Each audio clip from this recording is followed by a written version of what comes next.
Welcome everybody to Forza Horizon 4, and today we're taking a look at the 2018 BMW M5.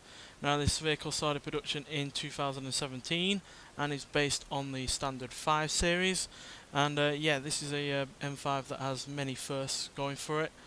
For instance, it is the first M5 to have all-wheel drive, and it is also the first M5 to have an automatic gearbox. Those two elements coming down are quite controversial, considering M5s have always been manual to some degree and also rear-wheel drive only. So yeah, I'm happy to report though that the all-wheel drive at least hasn't spoiled what this car can do, quite frankly, because the all-wheel drive system has been made to be rear-wheel drive biased. So even though it is all-wheel drive and there is power obviously going to those front wheels, the majority of the power does go to the rear, which is good news because obviously BMWs are well known for their rear-wheel drive cars, which have been really rather good in terms of handling and also rather fun as well. But because obviously it's based on the standard 5 series, it's still a practical car, so you've got a sizable boot and plenty of room in the rear as per usual for M5s. So yeah, nothing real different there, but as you can see there's also now TV screens in the back, and yeah, the interior in general is a lot more technological and more modern than previous M5s. So yeah, it's quite clean and sleek in here. There's really not much in the way of buttons either, because obviously a lot of it is now touchscreen. But yeah, another first for this car is to be found under the bonnet. Now granted, it is pretty much the same 4.4 litre twin turbocharged V8 as the previous M5, but it now has 600 horsepower and 553 pounds-feet of torque, making this the most powerful production car BMW has ever made. Well, at least the most powerful M5. Maybe they've made more powerful, 7 Series or 8 Series limos or whatever, but this is the most powerful M5, and that means it's got 48 horsepower more than the previous M5 and 52 pounds-feet of torque more.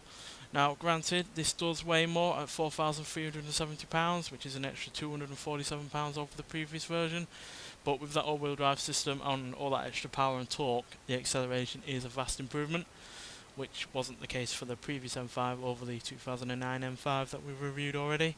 So yeah, much faster, looks better than the previous two M5s as far as I'm concerned, and yeah, is just as practical and as easy to use as the previous one. So yeah, pretty much everything is on form for BMW at this point, but to see if that carries on to when you're out there in the road driving it, we're going to take it out onto the open road, so let's see what it can do. Now, an issue I had with the previous M5 was that it didn't sound anywhere near as exciting as the V10 M5. Now granted, this doesn't sound still as good as the V10, but it certainly sounds a lot better than the previous M5, as yeah, that didn't really have an engine note, it just kind of hummed, didn't really sound sporty or whatsoever, whereas this does. Now granted, it doesn't sound as good as other turbocharged sizable engines that we've seen in other sports cars, but it's still a vast improvement over the previous M5, so yeah, sounds as good as it really handles, really, which is really rather good. Now the all-wheel drive system, like I said, is rear-wheel drive biased, so you can still get some good old slides going on. In fact, this has the record for the longest continuous drift, so yeah, it's still not lost that oversteer touch that you've got going for it, but obviously now that it has all-wheel drive, when you want to take it seriously, it will grip whenever you want it to, and it doesn't really understeer either, so yeah, it's not like certain Audis which do understeer when they have all-wheel drive, which pretty much all of their sporting cars do. So yeah, it certainly has that over them, and yeah, it's stupidly quick as well. Pretty much supercar quick, to be honest. 0 to 60 in 2.814 seconds. I do apologise, I was looking at my notes. And 0 to 100 in 6.6 seconds. So yeah, again, a vast improvement over the previous M5s, especially the previous one, which obviously did share the same kind of engine as this. But all that extra power and extra all-wheel drive system certainly makes a difference, and it will do an unlimited 190 miles an hour, though on this game it says it can do 208, which I wouldn't be surprised if it could do that, if BMW let the leash off completely, because even though they do let you delimit the car, I imagine that is still just a higher limiter on the vehicle. So yeah, all round a really rather good sports saloon.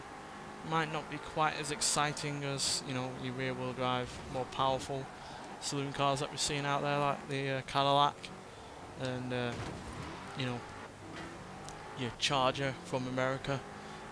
But on the whole, it is probably the best bet if you wanted a sports saloon, quite frankly, because it's got a hell of a lot of power, it's got plenty of torque, plenty of acceleration, decent amount of speed. But with that all-wheel drive system now, it can manage pretty much everything that you throw at it. Snow, ice, rain. You're going to have no real troubles whatsoever dealing with those conditions, even with all this extra power. And yeah, even though I would have preferred it to be rear-wheel drive, because you know that would make this car way less, at the end of the day it's the better compromise. And yeah, even though it does scrub some of the identity that BMW has had for all this time as making the best rear-wheel drive sports saloon, you know, they've got to move with the times, and I can see why they've done it, to make it more accessible, to make it more user-friendly. And yeah, it should hopefully fund other projects that they might want to do, because quite frankly I really wish they'd get into the supercar market, to be honest, in terms of, you know, making a mid-engine properly quick car.